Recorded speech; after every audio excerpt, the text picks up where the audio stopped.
Welcome back. Well, this year is powering through, and while it's not quite Christmas or New Year's yet, it is the start of a brand new financial year, Rach.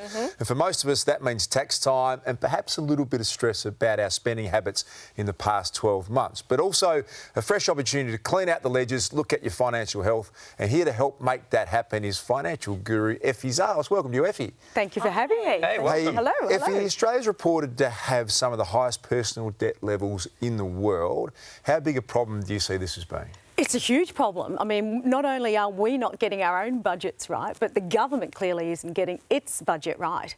And when we're looking right now, we've got record low interest rates, and you would think we'd be happy, wouldn't you? If you've got a mortgage, when the rates go down, what do? You get happy. Yeah. We're happy. No, we're happy, yeah. But we shouldn't be, and we're feeling that. And the reason why rates are going down is because the economy's not churning nicely. And we are in the hugest mess we can be personally, a lot of debt. We're feeling the pinch. And I would suggest right now is the time that we should be looking. I know it's end of, financial year, but this is the perfect time to knuckle down on that debt because we're one of the highest in the world.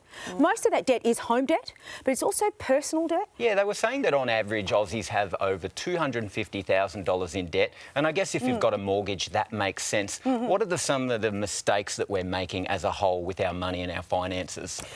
Yeah, it depends, I guess, what age group you are in, because we all react to money differently. And the thing I find interesting, I mean, I've written a book and there's a chapter in there that says, I earn 150K, why am I still broke? So no matter whether you earn 150K, 60K, 70K, we're all feeling the pinch. It is difficult to manage, and we all struggle with it, I think, from time to time, but we don't ask for help. Why do you think there is this fear, Effie, around asking for financial advice? It's not the most sexiest topic. No. We actually don't have money conversations, and the number one reason people do separate, it's not because of infidelity, it's not because they snore in bed, it's because we don't talk money. And I think we need to stop that.